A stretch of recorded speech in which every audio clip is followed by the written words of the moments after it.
Ассалому алейкум, донишҷӯёни азиз. Имрӯза мавзӯе ки мо дар бораи он маълумот метиҳем, ин омилҳои экологӣ ва таснифоти онҳо мебошад. Чуноне ки ба ҳамагон маълум аст, омилҳои экологӣ рӯз аз рӯз таъсири онҳо ба мавҷудоти зинда баръало мушоҳида карда мешаванд ва омили экологӣ маҷмӯи шароитҳои муҳит ки метавонад ба организмҳои зинда таъсири мусбӣ ва манфии худро ба восита ва ё ин ки бевосита дар раванди фаъолияти ҳаётии дигар мавҷудот расонад. Ин омили экологӣ аст ва таъсири мусбию манфии байни мавҷудоти зинда дар шароити муҳити зист бештар мушоҳида карда мешавад байни ҷузъҳои зинда, ғайри зинда ва таъсири фаъолияти гуногун соҳаи инсон. Албатта имрӯза мавзӯе ки мо дар бораи он маълумот метиҳем аз чунин нақша иборат аст: муҳит ва организм, омилҳои экологии муҳит, хосиятҳои умумии таъсири омилҳо, мутобиқшавии организмҳо ба муҳити зисти номусоид, омилҳои асосии абиотикӣ ва таъсири онҳо ба организм, омилҳои биотикии муҳит ва таъсири байни ҳамдигарии омилҳо ва натиҷаҳои мусбии манфии онҳо мебошад.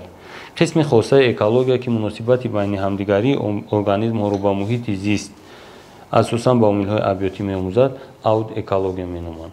муҳит дар шароити муҳит яке аз омилҳои асосӣ нигоҳдорандаи мавҷудоти зинда ба ҳисоб меравад. омилҳои экологӣ асосан ба се гурӯҳ тақсим мешаванд: абиотӣ, биотӣ ва антропогенӣ. омили абиотӣ дар навбати худ ба чор зергурӯҳи дигар тақсим мешавад: иқлимӣ, эдафикӣ, орографӣ, эдафикӣ ва химиявӣ. омили иқлимиро дар навбати худ ба рӯшноӣ, ҳарорат, фишор, намӣ, радиатсияи офтоб яъне ҷудо мекунанд ва ин таъсиррасонӣ бошад барои мавҷудоти зинда баръало мушоҳида карда мешавад. рӯшноӣ яке аз омилҳои асосии зергурӯҳи омили абиотикӣ ба ҳисоб меравад ва тамоми мавҷудоти зинда дар раванди фаъолияти ҳаётии худ ба он ниёз доранд. чуноне ки ба ҳамагон маълум аст, албатта бинед ки рӯшноӣ ҳамчун омили абиотӣ барои организмҳои зинда ҳамчун манбаи ҳаёт хизмат мекунад ва бе вуҷуд доштани рӯшноӣ, ҳарорат, фишор, намӣ, радиатсияи офтоб ҷузъҳои зиндаи дар табиат буда арзи ҳастӣ карданашон ин ғайри имкон аст. албатта яъне дигар зергурӯҳи омили абиотӣ ин орографӣ аст. орографӣ яъне ноҳамвориҳои сатҳи рӯи заминӣ, релиф ва баландии минтақаро аз сатҳи баҳр дар бар мегирад ва чуноне ки ба ҳамагон маълум аст, баландии минтақа аз сатҳи баҳр яке аз омилҳои асосии нигоҳдории мавҷудоти зинда ба ҳисоб меравад ва ноҳамвориҳои сатҳи рӯизаминӣ яъне релеф аз рӯи андоза, шакл ва ҷойгиршавӣ ба се гурӯҳ тақсим мешаванд: микрорелеф, мезорелеф ва макрорелеф. ва албатта яъне бояд дониста бошем ки ҳар як релефе ки мо дар инҷа гуфта гузаштем, онҳо хусусиятҳои ба худ хосро доранд ки яке микрорелеф вазифаи макрорелефро ҳеҷ вақт иҷро карда наметавонад. ва мисол гӯем, агар нигоҳдорандаи асосии захираҳои оби ошомиданӣ макрорелефҳо ҳастанд ки бинед ки дар тамоми минтақаҳои сайёра бештар муҳити обӣ дида мешавад, лекин захираи оби ошомиданӣ бештар дар макрорелефҳо ҳастанд. албатта яъне ин бисёр вазифаи муҳимро байни мавҷудоти зинда ва мувозинаи экологиро ба танзим дароваранда ба ҳисоб меравад. ва дигар зергурӯҳи омили абиотӣ ин эдафикӣ аст, яъне элементҳои кимиёвие ки дар таркиби хок дида мешаванд ва барои намо ва барои ҳолати набототро тағйир додан ва барои дигар мавҷудоти зиндаро дар шароити иқлим нигоҳ доштан бисёр аҳамияти аввалин дараҷа доранд ва ягон организми зинда бе вуҷуд доштани элементҳои кимиёвӣ яъне арзи ҳастӣ карданаш ғайри имкон аст. Ва дигар зергурӯи омили абиётӣ ин химиявӣ аст, ки элементҳои кимиёвӣ дар муҳити фазо дидашаванда ба ҳисоб мераванд ва ин элементҳое ба ҳисоб мераванд, ки тамоми мавҷудоти зинда дар раванди фаъолияти ҳаётии худ ба он ниёз доранд ва бе вуҷуд доштани ҷузъҳои ғайризиндаи табиат мавҷудоти зинда дар табиат арзи ҳастӣ карданашон ин ғайриимкон аст. Ва дигар омили экологӣ ин омили биотӣ аст. омили биотӣ яъне ҷузъҳои зиндаи дар табиат арзи ҳастикунанда мебошанд, ки онро ба се зергурӯҳи дигар тақсим мекунанд: фитогенӣ, зоогенӣ ва микробогенӣ. Ва ин мавҷудоте ки дар инҷо мебинем дар занҷири ғизоӣ пайваста иштирок мекунанд ва дигаргуниро байни дигар раванди фаъолияти ҳаётии худ ба вуҷуд меоранд ва бе вуҷуд доштани ин се мавҷудоти дар табиат арзи ҳастикунанда метавонем мо манбаи ғизоро яъне чӣ пайваста байни ин се мавҷудот тақсим намоем, чунки дар занҷири ғизоӣ метавонанд ин фитогенӣ яъне ҳамчун организмҳои истеҳсолкунанда, зоогенӣ ҳамчун организмҳои истеъмолкунанда ва микробогенӣ ҳамчун организмҳое ки аз нав қобилияти барқароркунандаро дар табиат ба танзим дароранд. Ва албатта яъне ин омилҳои муҳим гарчанде ки барои дигар шароити ҳаётӣ бисёр ҳам заруранд, бе вуҷуд доштани омилҳои абиётӣ арзи ҳастӣ карданашон ин ғайриимкон аст. Ва дигар зергурӯи омили экологӣ ин омили антропогенӣ аст. омили антропогенӣ, антропос одам, генезис инкишоф, яъне ҳамон давраҳои инкишофёбии инсон ки ба шароити ҳаётии ҷузъҳои зиндаи дар табиат буда таъсири худро мерасонад, чӣ гунае ки дар шароити имрӯза мо шоҳиди ҳол ҳастем, таъсири омили антропогенӣ рӯз аз рӯз зиёд шуда истодааст ва ҳолати дигаргун сохтани дигар мавҷудоти зинда ҳам аз омили антропогенӣ бештар вобастагӣ дорад ва шароити ҳаётии мавҷудоти зинда ба омили антропогенӣ бештар вобастагӣ калон дорад ва дар баробари ин омили абиётӣ низ ҳолати имрӯзаро мо мушоҳида карда истодем, ки дар раванди тағйирёбии иқлим ва дигар ҳолатҳое ки дар шароити муҳити зист бештар мушоҳида карда мешавад ва ин омил ҳам бештар яъне таъсири худро мерасонад ва таъсиррасонии онҳо албатта ба восита, бевосита ва шартӣ мебошад, ки ба худи мавҷудоти зинда баръало мушоҳида карда мешавад. ва дар ин ҷо гуфтем омили биотӣ дар расм оварда шудааст, ки омили биотӣ бинед дар ин ҷо наботот аст, ҳайвонот аст, микроорганизмҳо ҳастанд, ки бе якдигар арзи ҳастӣ карданашон ғайриимкон аст. ва албатта яъне ҳар як мавҷудоти зинда ки имрӯз дар раванди фаъолияти ҳаётии худ муҳитҳои ба худ хосро ишғол кардааст, албатта яъне бе якдигар вуҷуд доштанашон ин ғайриимкон аст ва пайваста аз шароити ҳастӣ мавҷудоти дигар зиндагӣ мекунанд. Ва мо дар ин ҷо бештар ҳолатеро мегӯем, ки яъне мегӯем консументҳо ин олами ҳайвонот аст ва консументҳои дараҷаи 1 ва консументҳои дараҷаи 2. Яъне бинед, ки консументҳои дараҷаи 1 ин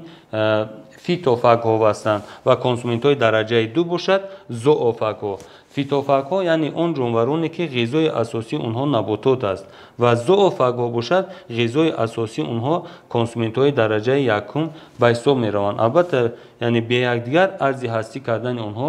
ғайриимкон аст, ки шароити ҳастӣ барои онҳо гарчанде ки як шароитро фароҳам оварда бошад, яъне тарзи ғизогирӣ, тарзи паҳншавӣ ва тарзи ҳаётгузарони онҳо албатта дар шароити муҳити зист низ дигаргун аст. ва дар ин ҷо таъсири омили антропогенӣ гуфтем. антропогенӣ, антропос одам, генезис пайдоиш, яъне аз даврае ки инсон дар рӯи замин арзи ҳастӣ мекунад, таъсири фаъолияти гуногун соҳаи инсон баръало мушоҳида карда шуда истодааст ва ин таъсиррасонӣ байни наботот, байни ҳайвонот, байни дигар мавҷудоти зинда баръало мушоҳида карда мешавад. ин аз он шаҳодат медиҳад, ки рӯз аз рӯз таъсири фаъолияти инсон ба дигар мавҷудоти зинда чӣ дар мисоли ҷангалзор бошад, чӣ дар мисоли захираҳои обӣ бошад ва чӣ дар мисоли мисол мегӯем ва истеҳсолот бошад, рӯз аз рӯз афзуда истодааст. ва сабаби афзудани он дар чӣ аст? Сабаби афзудани он мо дар он мебинем ки яъне ин бе вуҷуд доштани он, яъне пешравӣ дар соҳаи истеҳсолот ва дар дигар шароити ҳастӣ ғайриимкон аст. ва албатта яъне ҳар як шароите ки барои инсон имкониятҳои зиёди ҳаётиро фароҳам меоваранд, дар баробари шароитҳои ҳаётиро фароҳам меовардан ва таъсири инсон баръакс бештар шароитҳои зарароварро яъне низ мушоҳида кардан мумкин аст. бинед дар ин ҷо оварда шудааст ки яъне буридани ҷангалзорҳо, аз байн бурдани набототи минтақа ки албатта бинед ки рӯз аз рӯз ин метавонад ба шароити муҳити зист, тағйирёбии иқлим таъсири худро расонад. ва бе вуҷуд доштани инҳо мо албатта пешравида ноил шуда наметавонем ва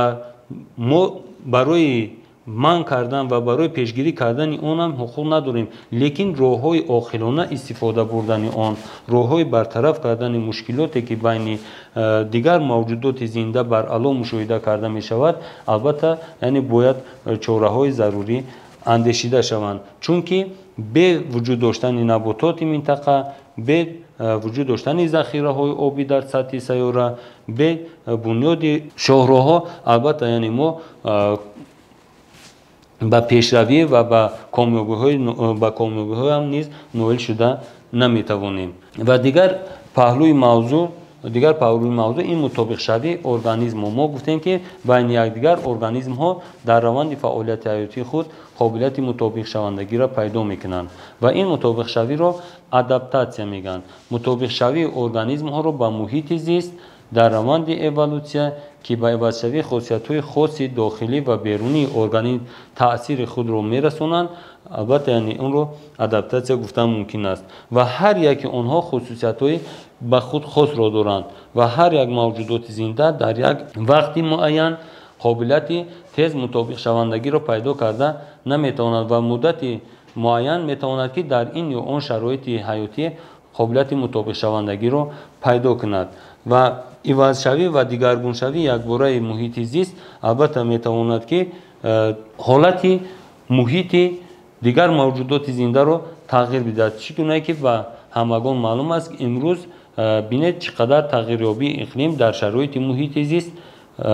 ҳолати худро тағйир дода истодааст ва ин албатта вобастагии калон дорад ба фаъолияти гуногун соҳаи инсон ва ҳар як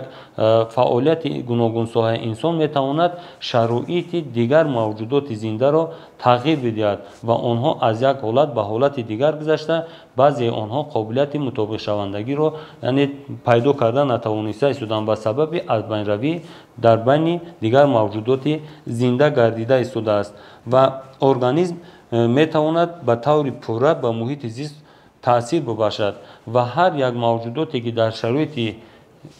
имрӯза арзи ҳастӣ мекунанд қобилияти ба вуҷуд оварандагии маводро доранд ва дар баробари қобилияти ба вуҷуд оварандагии мавод онҳо аз шароити муҳити зисти имрӯза метавонанд низ истифода бибаранд. ва чунин дар охири дарс чунин гуфтан мумкин аст ки таъсири фаъолияти дигар мавҷудоти зинда дар шароити муҳити зист ин бештар ба омилҳои экологӣ хеле вобастагии калон дорад ва ҳар як омили экологӣ барои дигар мавҷудоти зинда, барои шароити муҳити ҳаётӣ метавонад дигаргуниро ба вуҷуд биёрад ва бе дигаргунӣ шароити муҳити зист арзи ҳастӣ карданаш ғайриимкон аст. ба мисоле ки бинед ки рӯшноӣ дар ҷараёни раванди фотосинтез қобилияти аз моддаҳои ғайриорганикӣ моддаҳои органикӣ ҳосил шудану доранд ва ин агар раванд дар байни мавҷудоти зинда таъсири он муайян карда нашавад, албатта яъне норасоии маводи ғизоӣ ва дигар маводи ҳаётие ки мо ба он ҳар вақту ҳар лаҳза эҳтиёҷ дорем ба вуҷуд омаданаш мумкин аст ва тамоми омилҳои экологӣ албатта яъне метавонанд байни якдигар таъсири байни ҳамдигарӣ дошта бошанд ва албатта аз ҳама бештар ин омили антропогенӣ аст ки рӯз аз рӯз таъсири он ба дигар мавҷудоти зинда баръало мушоҳида карда шуда истодааст ва дигаргуниро дар табиат низ ба вуҷуд оварда истодааст ва албатта мо метавонем ки роҳҳои бартараф кардани он, роҳҳои омӯзишӣ онро албатта яъне чӣ бо роҳи аз дастгоҳҳои замонавӣ имрӯза истифода бубарем ва роҳҳои каммасраф истифода бурдани маводҳои сӯзишвориро ба роҳ монем ва дигар ҳолатҳое ки имрӯз бештар ташвишовар ҳастанд, онҳоро мавриди омӯзиши ҳаматарафа қарор бидиҳем.